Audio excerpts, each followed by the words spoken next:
Bienvenue dans cette brève update de fin d'année 2023, un temps pour soi.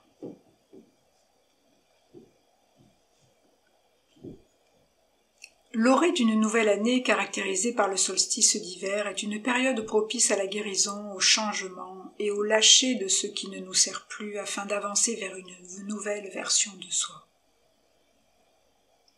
Aménager un temps pour soi.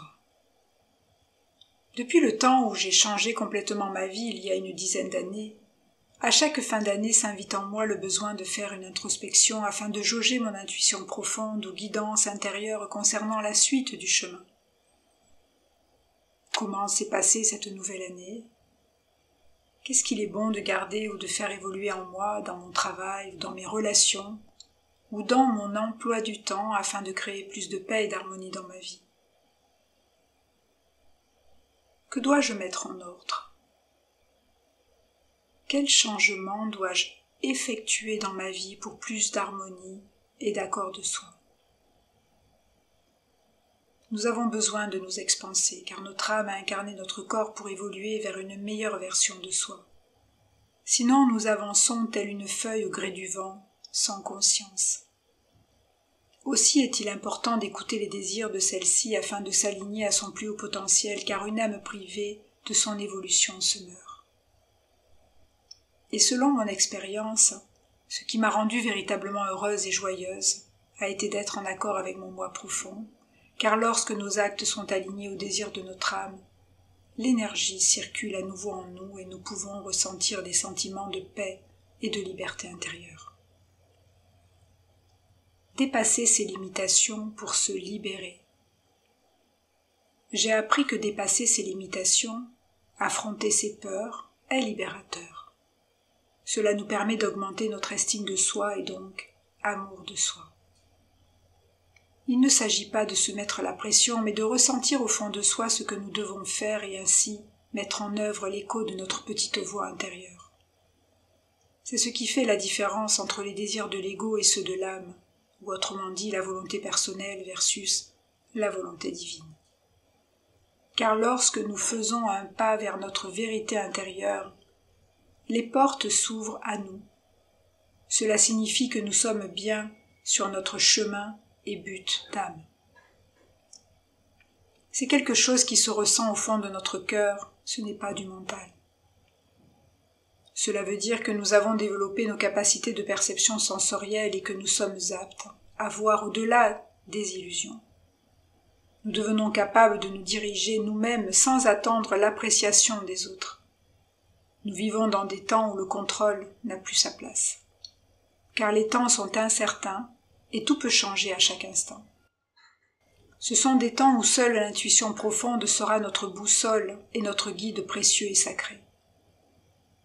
Mais encore faut-il aménager des espaces dans notre quotidien pour aller la questionner. La paix est notre maison. Créer la paix intérieure, maîtriser ses pensées, son mental, fait naître l'espace pour entendre cette petite voix qui guide chacun de nos pas. Car comment entendre le murmure de notre voix intérieure si nous partons dans tous les sens à cause d'un mental indiscipliné ? Et même si nous vivons des temps effrénés où tout va vite, où nous pouvons nous laisser embarquer par ce rythme enivrant, où nous faisons aussi face à la pression des autres, j'ai pu expérimenter que nous manifestons davantage ce qui est important pour nous lorsque nous incarnons la lenteur et la conscience de nos actes. Car lorsque nous allons vite, nous sommes plus aptes à faire des erreurs que nous devrons réparer. L'expression de sagesse de La Fontaine dans la fable « Le lièvre et la tortue » ne dit-elle pas « Rien ne sert de courir, il faut partir à point ». Ce qui est important, ce n'est pas d'aller vite, c'est de savoir écouter car les messages sont très subtils et ils ne peuvent se déchiffrer que dans le calme, la sérénité et la conscience de soi. Tout ce qui est fait dans la précipitation n'est pas aligné à notre soi profond.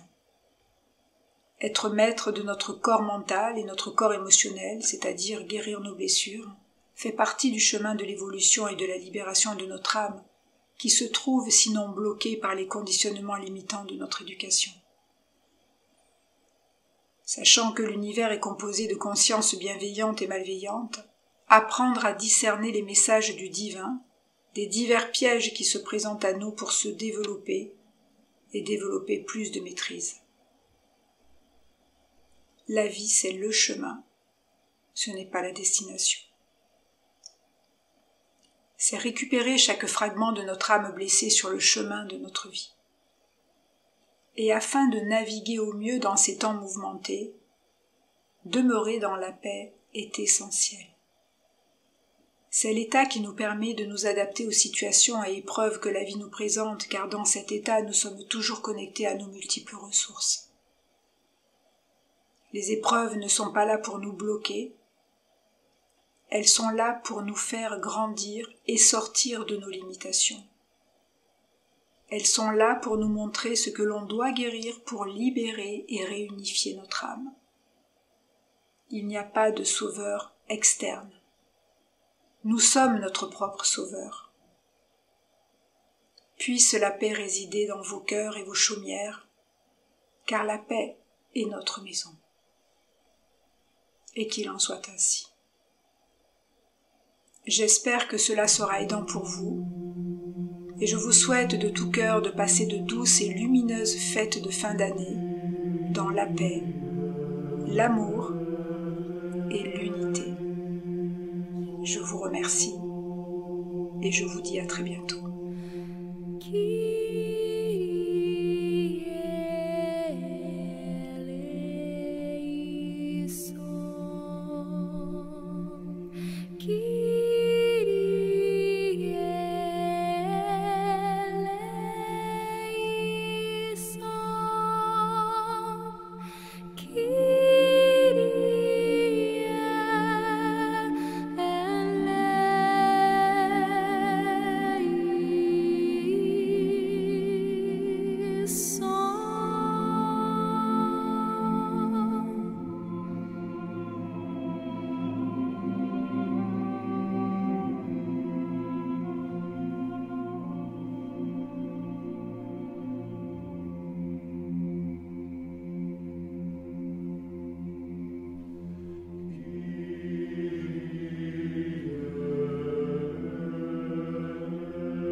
Keep